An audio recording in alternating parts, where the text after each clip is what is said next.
I work with a lot of like really successful, very intelligent women who are divorced, who have, are living a great life, but they're like starting to want more in a relationship. They're like, okay, I'm ready to try this again, but they don't want to make the same mistakes as they did before. And they need some guidance.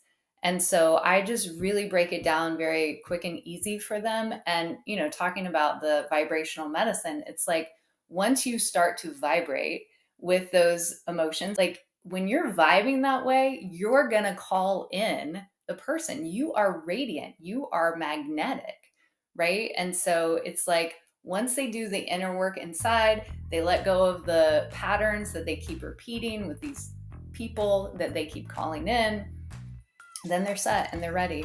And they can, really have that relationship that aligns with every other aspect of their life.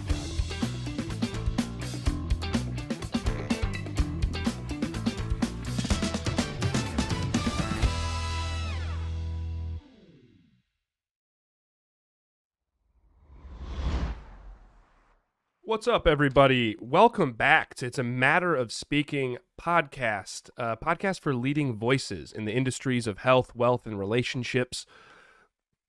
We interview people that have a mastery in their heart or mind that took the steps to get it out to the world, got outside their comfort zone, and are making a difference out there.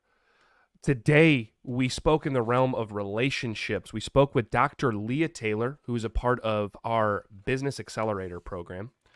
A little bit about her. She is a relational trauma expert dedicated to harnessing the transformative power of music, movement, community, and intention to promote healing and personal growth. With over 15 years of experience as a movement instructor, combined with a master's in somatic psychology and a PhD in mind-body medicine, Leah developed Embodied Groove, a pioneering approach to mind-body-spirit wellness. Leah also empowers successful, high-achieving divorced women as a relationship coach, guiding them to attract and cultivate fulfilling, uncomplicated love with her specific methodology focused on inner child healing, emotional intelligence, and vibrational healing. Vibrational medicine. Vibrational healing, same thing. She talks about the feel, heal, and elevate model. We talk about this today. Feeling through emotional intelligence, really feeling where we're at, healing our inner child, and then elevating through this vibrational medicine she talks about. Amazing conversation. If you are someone that is just looking to move, maybe you're dealing with your own anxiety, you're in your own uncomfort zone or comfort zone and looking to get out, and you kind of have what she calls this armor on your body. She goes through practices, whether you're wanting to get into dance, whether you're dealing with your own inner turmoil, whether you're looking for love, whether you're just a person that wants to feel more, get more in tune with yourself. It's a really cool conversation. We spoke of how being a leading voice takes bravery, and you got to speak differently and detach from the voices that are out there. Connect to your deeper self, to connect with the world around you. She talks about she's went to 101 fish concert, or I'm sorry, yeah, fish concerts. We had a bunch of fun. I do my best to not swear. It's something I'm working on. You're really going to like it. This podcast, we're going to jump right into it. It's brought to you by Leader.co. Leader.co has a mission to help their clients get their authentic message out to the world through the power of speaking and business building. They have helped over 700 people now land TEDx talks, and thousands of people speak on virtual and physical stages around the world. And then they've now helped hundreds of people build their own business and scale it through replicatable frameworks, right? So you can stay in your authentic self and learn how to grow your message, be empowered to grow your message and have the language of business. This is what Leah talks about today, what she's gained from our Business Accelerator program. Really hope you enjoy it. Let us know what you think. Make sure you like, make sure you comment, make sure you're subscribing if you dig this stuff. Let us know what you like. Let us know what you don't like. We're always trying to get better, and we can only grow with your help. Thank you so much, and let's get over to Leah and me. Ba-da-ba-ba-ba. Welcome back, everybody. It's a Matter of Speaking, a podcast for leading voices in the industry of health, wealth, and relationships. Today, we talk relationships with Dr. Leah Taylor through the power of movement and music, which makes me excited. Dr. Leah, thank you so much for being on the podcast. You are so welcome. I'm so excited to be here. I'm excited to see you again, and a member of our Business Accelerator program, Growing Your Offer. We'll talk about that during the podcast. Huge music lover. We're both big concert goers. I believe you're a fish head, correct? That is very true. Yes. How many? I just hit my 100th show. Holy So I've shit. now seen 101 fish shows. Yes. Do you know what number was like the most memorable right now or no? Well, I could tell you what show it was. I don't remember what All right, number it was. It fine. was it was in the 90s though. It just happened a couple years ago. So to get hit 100, Hmm. how many do you go to a year? Not very many. I've been seeing them since 98. Okay. Since you So were 3. that's right. Yes. I was very, very young. Wow. No, I found fish when I was 19. I went to my first fish show the summer after my freshman year of college. Wow. And I mean, I did like a couple of shows a year. I'm from North Carolina, so I didn't live in the Northeast where I could hit like 15 shows in one run Yeah. very easily. And I was in school, I never toured. Um, I just saw shows when I could. If you don't mind me asking, I'm a huge Dispatch fan. I'm getting ready to see them for the 4th time this October, but that's the highest is 4. You think of bands like Widespread Panic. You think of bands obviously like Fish, The Grateful Dead. What is it about Fish in particular that makes you come back for 101st time? Well, no show is ever the same. The set lists are never the same. So that's the thing. That's why people go because you never know what to expect. Mm, And so the crowd is different, the songs that they play are different. And they do such an amazing job at cultivating community mm, that, it feels like home. It's like family. And especially when you've been seeing a band for 25 years or however long it's been, it's like yes, there's some nostalgia aspect, but it's just so comfortable.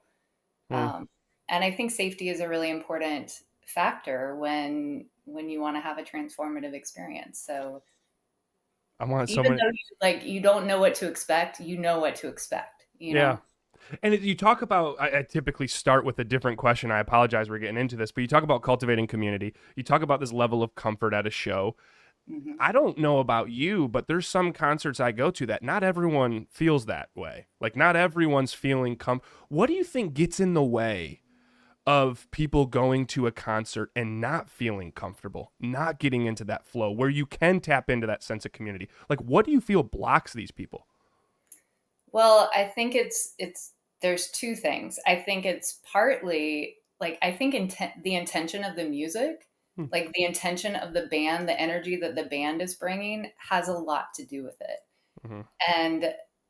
And so there's that aspect. Like, is creating community a big intention of the band?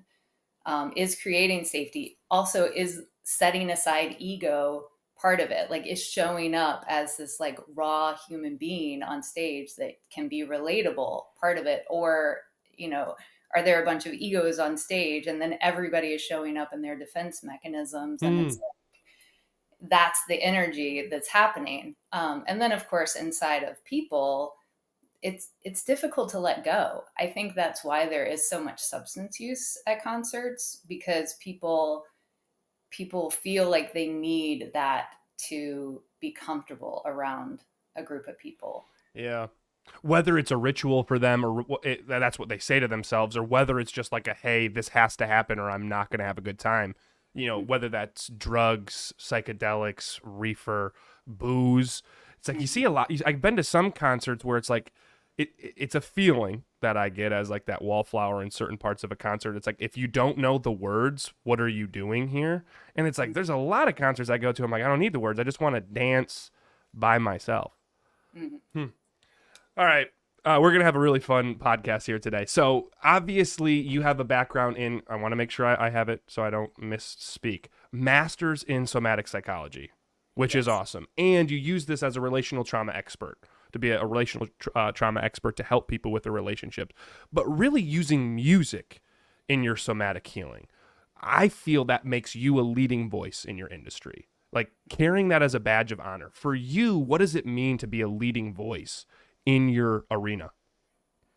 Well, I think to be a leading voice, you have to be speaking a little bit differently than everybody else, Hmm. right? So there's the aspect of bringing different ideas to the forefront, and that takes bravery, right? We're all taught to recite what we've learned, and just to kind of say all of the things that we've gathered in school, but to be a leading voice is to take all of that and to integrate it, and then to come up with these new ideas.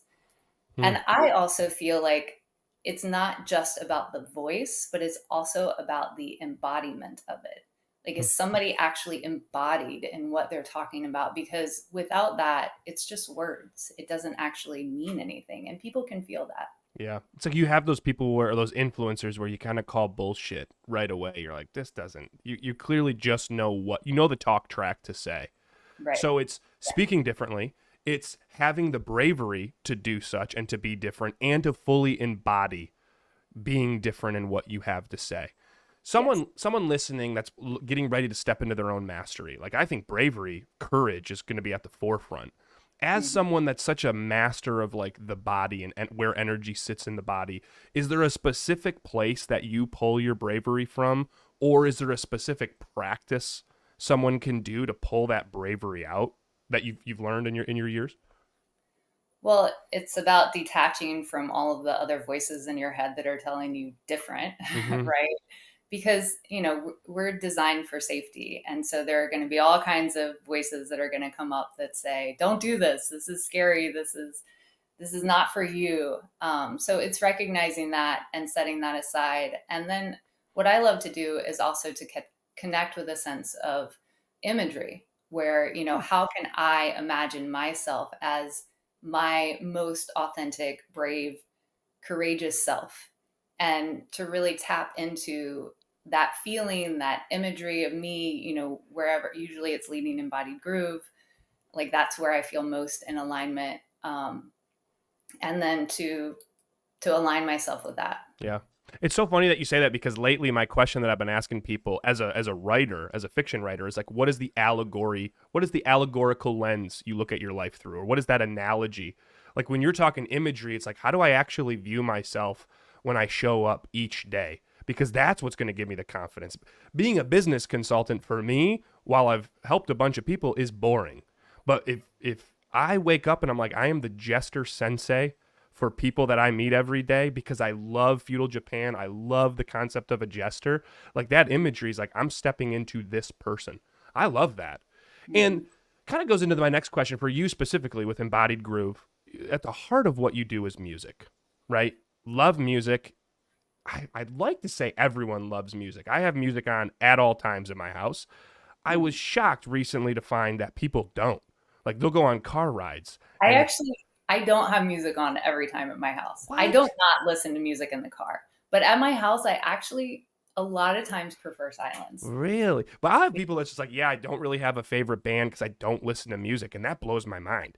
Yeah, that's weird. Do you, yeah, do you remember for yourself, right? Like if we think of like the heart of your story or that like inciting incident where music became big for you or like you knew it was going to be foundation for the rest of your life? Yes, What was absolutely. it? Tell me. Well, I have two. First, I'll say my dad owned a music store. Oh, So that I helps. grew up, yes, I grew up. His manager would like feed me tapes and CDs and tapes at that time. And he was always giving me, what the kids were listening to. It was a college town, Greenville, North Carolina.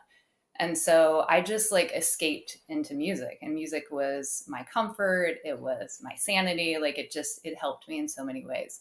But that was recorded music. And my passion is really with live music. So I went to my first concert when I was 8 with my dad. Like, I had seen a lot of concerts, but there was one concert that really stands out to me. And that was Rusted Root at the House of Blues in North Myrtle Beach. I was 18 years old. I had just graduated from high school. I was with some friends, And I don't know what it was about that show. Like, I had seen Widespread Panic, I had seen the Allman Brothers, I had seen, shows that could have done the same thing for me, but something about the percussive beats, Mm, like it just blew me open. And it was my first transcendent experience. It was like the first time that I was fully present for so long, for an extended period of time. And I was all of my body, but then I was not my body. It mm, was like, and I was moving the whole time and just like in it. And I remember so clearly to this day, there was a man who must have been standing near me, and like I was oblivious to anybody around me.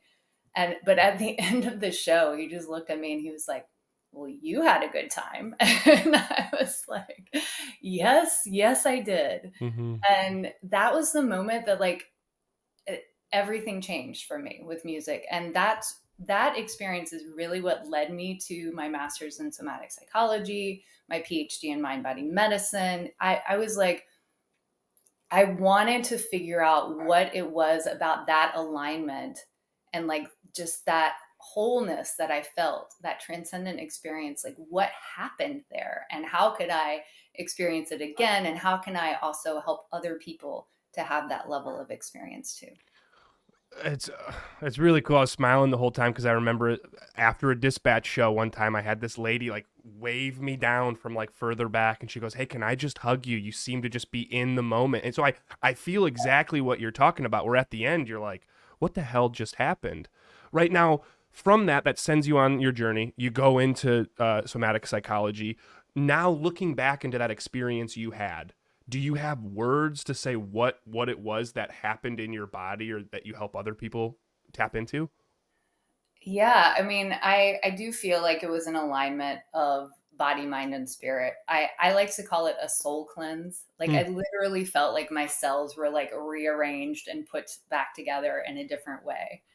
And so, and because I was doing it with movement, like that's really, so I saw rusted root and then I found fish after that. And I've always been a mover my whole life. Like I've never been a professional dancer, but I've always loved to move, always loved to dance. And at Fish, that's the place that like it's not just the people in the front that Mm-hmm. are dancing wild and crazy. It's like the whole arena, the whole stadium, the whole whatever place that they're at is like getting down. Mm-hmm.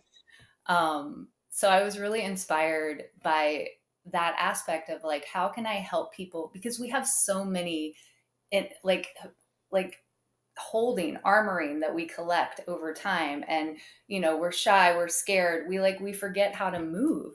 And even when we get into shows, it's like, we might bop our head or like move our hips, sway our arms a little bit, but like, how can you go wild and crazy and, just allow your body to be taken by the music? Like, that's what I feel like that experience was for me. My body was just like taken by the music. And when you do it, it sounds like what you're saying is it starts to shake this armor off a little bit where we like hold Yes. ourselves tight, kind of like more of a friend to friend rather than a professional, because I have thoughts on this as well, and I don't have the background you do. Mhm. Most people at a concert, it's this, right? And similar to you, I'm all over the place. What do you feel is that first step? Because I think a lot of people are in their head of like, oh my gosh, I'm going to look like an idiot. Or I don't know. Like, what do you feel is the first step to really get into that groove? Well, I mean, that's really why I designed Embodied Groove. Like Mm that's a lot of the premise behind that. But I think to set the intention, like hmm. that's the beginning. It's like to set the intention that I want to move freely, whatever that looks like to somebody, or whatever that means to them in that moment. It might be difficult to go from just like swaying a little bit to like all this wild and crazy, but like to just say, I want to feel free, Mm. to set the intention to feel free and then to see what happens. Yeah, that's why people go to you instead of me, because my answer would be like, I think it's just starting to move your arms. Like, for some reason, I feel like the most uncomfortable part of dancing is moving your arms. So once Mm-hmm. you have that and the legs can catch up, then for me, I feel like comfortable. I don't need a beer in my hand. I think some people that helps. But for me, being able to move both arms, you are the master at this, though. And you've brought it up twice now. It's the reason you're on this podcast. Embodied Groove. Tell us about it. Like, what is it? Who are you helping? What are you helping them with when it comes to Embodied Groove? Yeah.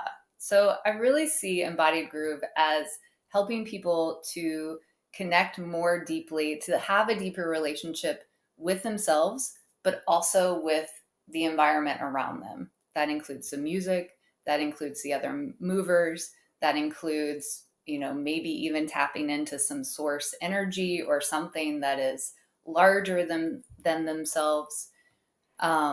It's also about helping to ground people in their body in that experience, because there's a there's a high vibration that's happening, especially at a concert, where it's really easy to get taken up and out of one's body. And I love to help people really be present, because there's an opportunity at shows to, well, and even with Embodied Groove, I like to say there's like three main pillars with Embodied Groove. And one is to help to release stored trauma, right? Like we've been talking about, just Mm-hmm. by shaking up that somatic armoring that happens, and without even having to go into the story. It's not about going into the story. It's not even about knowing where it's stored or what's happening. It's just the moving of the hips, where we store a lot of trauma, or Hmm. the moving of the chest, where we tend to get very rigid. And I like to say, when you can find freedom on the dance floor, you can unlock freedom in your life as well. Oh, I can get that tattooed on my body. I love that. So, but what I'm hearing from you is, because I think a lot of people, if like you think of psychology or like, oh my gosh, I'm going to relive these past experiences, and they tighten up just thinking of it, and it causes a lot of people to stay away from the therapist for their entire life. What Hmm. I'm hearing, I want to make sure I have this right, is even moving the body can kind of break down this armor without you having to go right into that experience. Yes. Oh man, Yeah. cool. Yeah. And then for you, because I know it's Embodied Groove is like you're helping people with the movement. I got another one. What do you think is someone coming into working with you? Have you seen a commonality of like the biggest thing that gets in someone's way when it comes to moving? Is it just not setting an intention? Is it something they're like, oh, I just don't know how to do it? Or do most people come to you already liking music and dancing? Well, it's interesting, because when I work with people online, let's say like with relationship coaching, we don't I don't always do the whole movement thing with them. That is more a little bit more like a traditional coaching session. Got it. I will encourage them to do some movement, and I might send them some videos where, I'll lead them through it. So traditionally, when I'm doing Embodied Groove, it is either at a workshop or at a festival or at live music. And so when people come in that way, they typically, there's twofold. One is they're already movers. Mm-hmm. And if that is the case, then it helps them to expand their movement repertoire, Mm-hmm. right? Because people get into like the same kind of movements, the same kind of dance moves, Mm-hmm. right? Mm-hmm. And Embodied Groove takes them through their whole body. So I start with like the wrists. It's a very simple, easy joint warm up, where you're moving your hands, you're moving your fingers, you're moving your wrist. This is after the intention has been set, after you've grounded down through your feet, after you've shifted back and forth to regulate the nervous system so that your body feels safe, because it is about creating safety in the body. Mm-hmm. And there's a flow that I've created where it's like a conscious dance flow, where Yeah. it starts off very slow, so that we build safety and feeling comfortable, and then we can really get moving. And there's always shaking and dancing, which was the first mind body technique that I was taught in my mind body medicine program. And that's the shaking, which has been done across cultures since, who knows, the beginning of time, where people are, shaking to the drums, or they're like shaking their body, Mm-hmm. which helps to release accumulated stress, just daily stress. It Mm-hmm. helps to shake up that somatic holding and armoring that I'm talking about. So people can expand their movement repertoire, if they already are movers, or it can just help them to feel more comfortable, more in their body. And, my whole thing is without the use of substances, Yeah. right? Because I actually used to be a person that thought that I had to have a bunch of drinks in me before I was moving, even though I've been a mover my whole life. Like at shows, that is the way that it happened because I came to shows because of the party. Like I was attracted to that aspect of it. I loved music, but I was like, oh, this is fun, and there's the party atmosphere there. But as I became more conscious in my life and wanted to really engage in it in a different way, I realized that there's a way to do it without having those drinks, without having those substances. And I want to help support other people in it because I feel like people really feel like, oh, I have to be have a good buzz on before I'm moving my body in a free way. And that's not true. Yeah. So I'm writing down. It's like really people coming to you with Embodied Groove seems to be three paths. One, it's like you have your armor on. You like music, but it's like you might be stuck when it comes to like just dancing to let some of this out, right? And moving the body through somatic healing. Second Mhm. part is like you want to get into like music, you want to get into dancing a little bit more, right? You're like I really want to feel like really express myself. And Mhm. then like it really feels like the pinnacle of it is like even someone that's like, yo, I go to string cheese incident shows all the time, but I go for the party, I go for the substances because for me it's what taps me into a existential experience. Mhm. That person can also come to you for you to be like, yo, we can cut out substance, you can have the exact same feeling.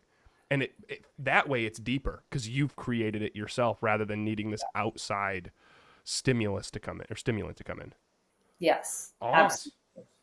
And how do people find you real quick? I'm sorry. Good plug, Dylan. Yeah, yeah. So they can go to embodiedgroove.com Nice. as well as drleahtaylor.com. And on all of the socials, I am at Dr. Leah Taylor. At Dr. Leah Taylor and Embodied Groove and drleahtaylor.com. Yes. And we Yeah. will put all of those. If you're watching and you're curious, we're going to put all those in the description below. Make sure you like and comment while you're down there. You mentioned though not just music, right? You're also relationship coach. Yes. What's the methodology that you have in relationship coaching? Because like you said, it's not music all the time. You might send them something, but what's your methodology there? Yeah. So that I also look at as three specific things. First of all, I feel like in order to enhance any relationship, you have to start with a relationship with yourself, Mm, right? Because if we don't work internally, we're going to keep repeating the same patterns. We're going to keep having the same arguments. We're going to keep calling in the same wrong people. And so my work with people is really about turning the focus inward mm-hmm. and saying, okay, and in these three ways. So it's through emotional intelligence, right? Because it's so important to be able to feel, express, flow emotions in a healthy way. I think that really is a problem with a lot of relationships. People just don't know how to do that, and they try to rely on other people, and that's where problems arise. Mm-hmm.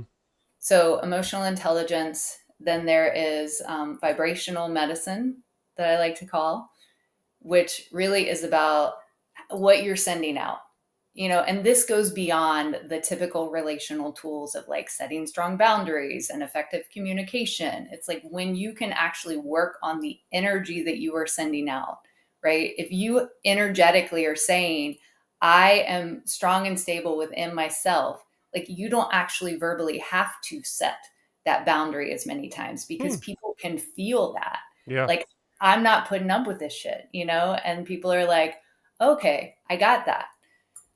So that's really important as well. And then there is the inner child healing that has to happen because we repeat the same relational trauma and pattern that happened when we were young. And so there has to be some work there in order to shift things. I'm going to be using vibrational medicine is going to be one of my new buzzwords. That's really, because it's true. You're around a lot of people and you're like, oh, I could tell there's this person's no BS, or like, oh, this Mhm. person's easier to like mess with, or this person's easier to kind of groove with because that's probably the energy that they put out. Mhm. What are like if I could go a little behind the scenes, rituals or practices you give people to like, is it done through meditation? Is it done through intention setting? Is it something different? Like, when do you do it in the day? I know that's a loaded question, but like, what are some of the methodologies that you're using to get that vibrational medicine out there? Yeah. Yeah. So it definitely starts with mindfulness. Mm-hmm. I mean, mindfulness is huge because that allows us to become an observer of what's happening. And there's also that non judgmental quality, right? Which is really important. We have to be able to forgive ourselves for, whatever it is that needs forgiving, and be able to see it as just what happened. Mm-hmm. So there's mindfulness. There's also the somatic practices of raising our vibration through movement, Mm-hmm. which can be really helpful through breath, right? Through singing, through whatever way. What I really love to do, because I have a lot of tools in my toolkit. And so it's so important for me to talk to the person and find out, what are your interests? What are your values? What is your time like, right? Before I really start to prescribe, hey, why don't you try this and see what happens? And then they'll come back to me and they'll either they haven't done it and it's like, okay, well that's not the right thing, or why isn't it getting done? Or they'll do it, but they notice something and then it's about tweaking it. So it's really about finding just the right fit as far as the tools go, but I have a lot of And other tools. really, your job, and sorry for interjecting there, your job is to be that sounding board to really help them tweak and fine tune what they're doing, right? Which makes it more comfortable. People come into you, it's like, well, let's try this. They give it a try, they come back, that didn't work. All right, Mhm. what about it? So we can shift this way. Or, hey, I really liked it, but maybe this. So you're really kind of help guiding them. Yes. Got it. Yeah. And for you, ways that you help, because in our business accelerator program, I can message you on our circle platform, and it's in your profile there. It seems to be everywhere, but it's, I believe, I want to make sure it's feel, heal, and then elevate, right? Feel, heal, elevate. What are Mhm. the ways you're helping people feel, heal, and elevate through the power of relationships, let's say? Yeah. Well, actually, like the three things that I just mentioned Mm, really align with that feel, heal, and elevate. So the emotional intelligence is helping people learn how to feel, mm, which is something that most of us are not comfortable with, and nobody really teaches us how to do well. So that's the feel. The inner child healing is the heal part, right? In a way that really gets to the point. It gets right down to the root. It doesn't take a million years. And it's very clear and concise to clear up some energy. And then the elevate is the vibrational medicine, mm. right? And so that's working with the thoughts, it's working with the emotions. I'm also trained as a heart math mentor. I don't know if you're familiar with heart Oh, am I math. familiar with heart math? I got it right here, but I'm on day 4 or 5. As soon as you said that, I'm like, holy shit, I love this. Yeah. Coherent, your coherence level. Yes. Yeah. Yeah. Yeah. So I've been using that for many years, probably like 7 or 8. Um, Sorry. Quick plug, heart math to get this and to get the app and then to work with doctor. This is amazing and it's so simple. Helps you track like HRV, your coherence score, your beats per minute. They do it like 5-10 minutes a day. We're not getting paid by them. I'm sorry. Sorry. Continue. Very yeah. good. Yeah. Because our emotional state is, I think, what makes up our health, Mm-hmm. right? And it is what our thoughts are sending out intentions to the universe, whether we're aware of them or not. And our emotional state is also sending out energy out around, which people can feel, right? In heart math, they talk about how our heart field can be felt and experienced by people because it extends outside of our body. Well, when we're feeling emotions like fear or scarcity or anger, whatever it is, that has a different vibration than emotions such as love or joy or Was you bliss. beat me to it? Yeah. Because So we've all been in that person's house where you're like, ah, I don't want to be here right now. There's something off, right? mm, And we all don't want to be that person. And I don't say that as like this like fear thing. If you feel you're that person, it's like I really do feel at a deep level. You're like, I don't want to give that energy off. Like that's not what I want. So to be Mm-hmm. able to focus on this, I think is so.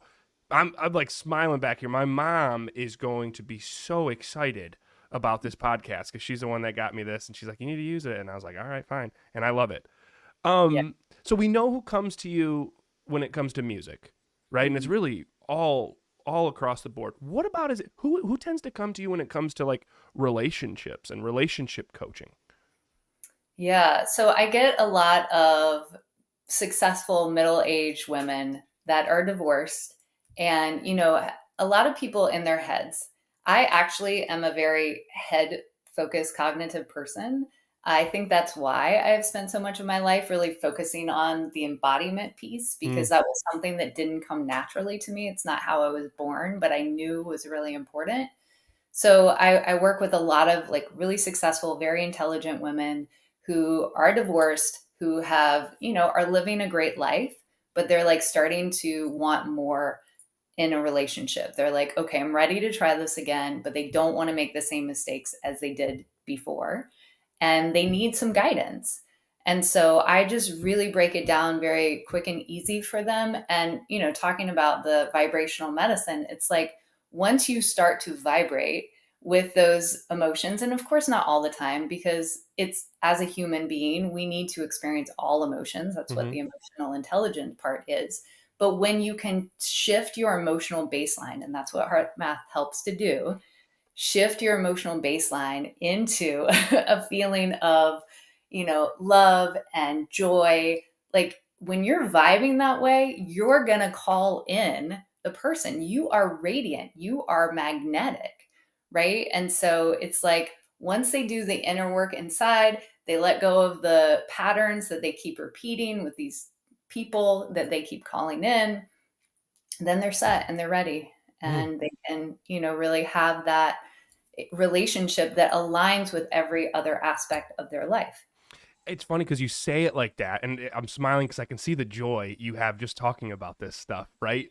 And the way you say it, because you have that joy, it can feel simple, but it's not easy, which is why people come to you, and it's why like you've made this shift to really get your mastery out there that you've been cultivating for 15, 20 years now, right? Let's say 15, yeah, 15, 20 since you're 8. 15, 20 years, you're coming into our program, right? Business Accelerator.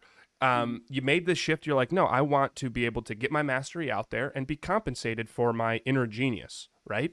Hitting milestones, huge congratulations, by the way. You're building your brand, you're bringing clients in, you're speaking, you're doing workshops. There was one on a cruise, I think you did recently.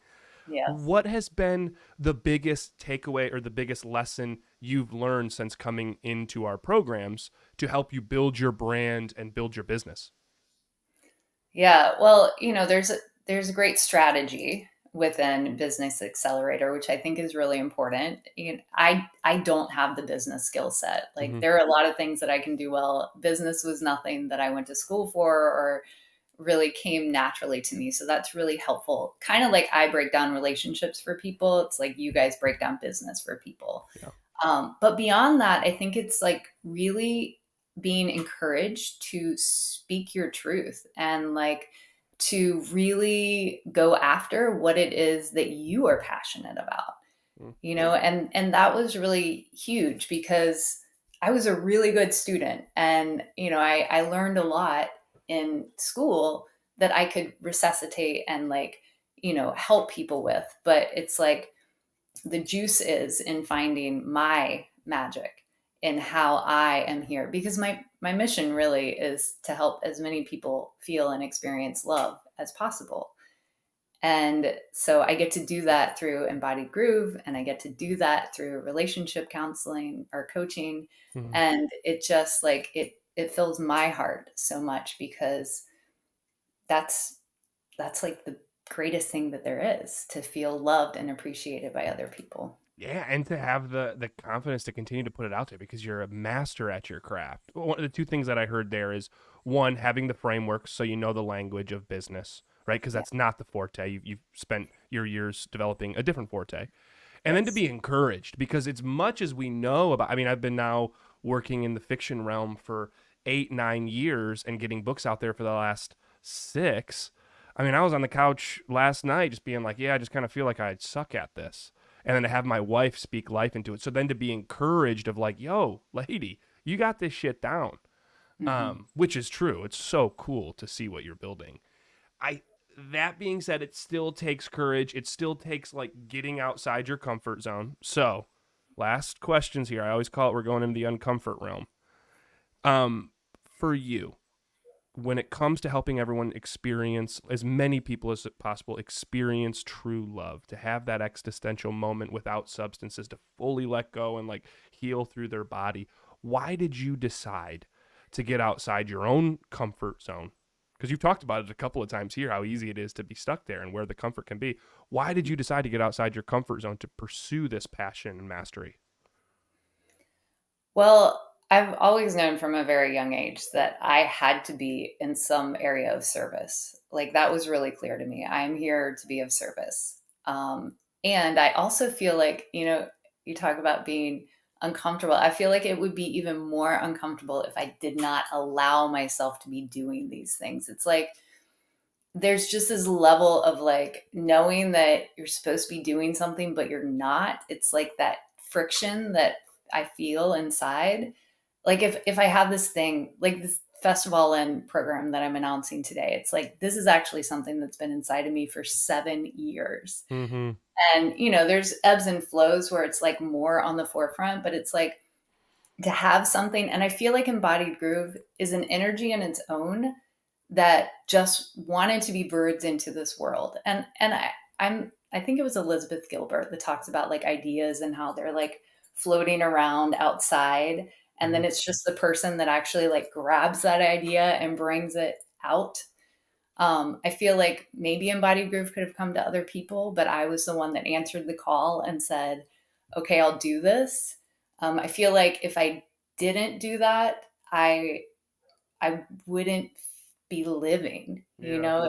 and I'm like authenticity, integrity, alignment are really, really strong values for me. So to not feel that in my body, it's just not okay. It's worse than the fear that, comes up. Yeah, yeah. It's almost that fourth day in a row of watching 5 episodes of a Netflix show is more uncomfortable actually than the uncomfort of trying and even falling on your face early in a process of getting it out there. 100% agree. I am the mythology nerd, so my partner and I go back and forth on like these ideas being out there. I view it as muses. The muses are always talking to us, and it's just us that decide to run with it. So when you have this feeling where you're like, oh my gosh, that person stole my idea, or Google must be listening to my conversations, and someone else built this idea that was mine. It's like, no, it's not yours. Yeah. It's just the power you have to run with it, which Yeah. kind of leans into the next question. You did this. You said, hey, the uncomfort of saying stagnant is worse for me. But why do you feel, ego hat off, not feeling like we're judging, but just more from a philosophical standpoint, why do you feel people stay in their comfort zones for decades, sometimes lifetimes? Because our body is wired with a number one goal of survival. And getting out of a comfort zone is extremely scary. And I think it's helpful to realize that your body, your mind, your body is going to do everything that it can to stop you from doing that. And if you're aware of that, then you can go, oh, okay, thanks, mind. I realized you're trying to keep me safe here, but we got this. I got this, Hmm. and so I think that it's just the way that we're designed. And a lot of people are not equipped to be able to walk through those barriers, those challenges internally that the body will put up. And with a body wired for survival, wired to stay comfortable, right? Last question I ask, I promise we're done. What would your advice be to someone out there who's like they had that kind of that voice in the back of their head, they're wanting to get their mastery or their passion out to the world, they're like kind of dipping their toe in, taking it out, like they're struggling getting outside that comfort zone and into uncomfort. what would your advice be to them to be able to break through? Yes. Well, I have a couple things. One is to do it scared. Mm-hmm. Like that was just a phrase I had to keep repeating to myself. Do it scared, do it scared. Go before you're ready.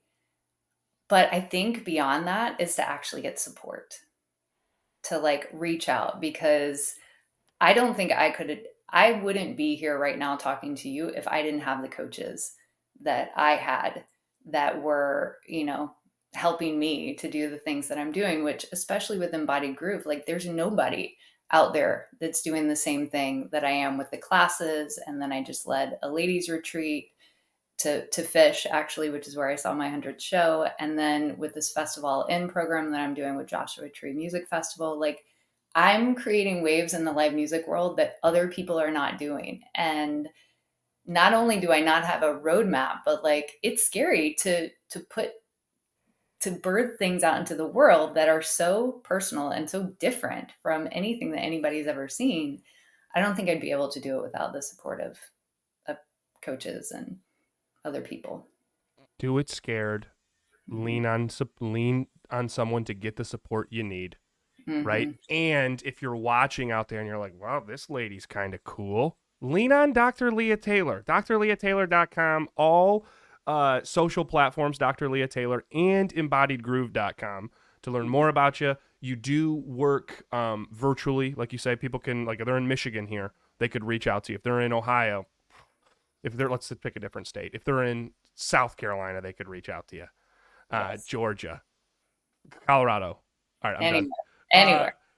Leah, Dr. Leah, this has been such an enjoyable, refreshing podcast and just conversation with a friend. Huge shout out to Heart Math. Huge shout out to you. Amazing podcast. For those that are watching still till right now, some of the things we chatted about. To be a leading voice means to speak differently and to find your bravery to do so, right? And also to detach from the voices that are out there that can hold us back, because our body is wired for survival. Using movement practices to be able to kind of break up that armor, to be able to go to shows, be able to listen to music and fully lose yourself without the substances, to help people connect to a deeper sense of self, the world around them, and doing this by helping them feel through their emotional intelligence, helping them heal through inner child work, and then helping them elevate through, term that I will now steal, vibrational medicine. To really put yourself out there, to do it scared, and have the power to answer the call of what your inner genius is. Such an amazing message, such an amazing person. It's a joy to work with you and to see what you're building. Dr. Leah, thank you so much for being on the podcast. Thank you so much, Dylan. I really, really appreciate it. And It's for been awesome. not a problem. For those that are watching, if you really liked it, drop a like. If you really, really liked it, drop a comment. Right? Fuel Dr. Leah in her journey. What are you taking from this? What questions do you have? I'm sure she'll go down there and answer them. If not, I'll go yell at her. And if you really, really liked it, share it with a friend. Subscribe to the channel so we can continue to get our clients' messages out to the world. People just like us that have the courage to answer the call themselves. Thank you all so much. We will see you next week.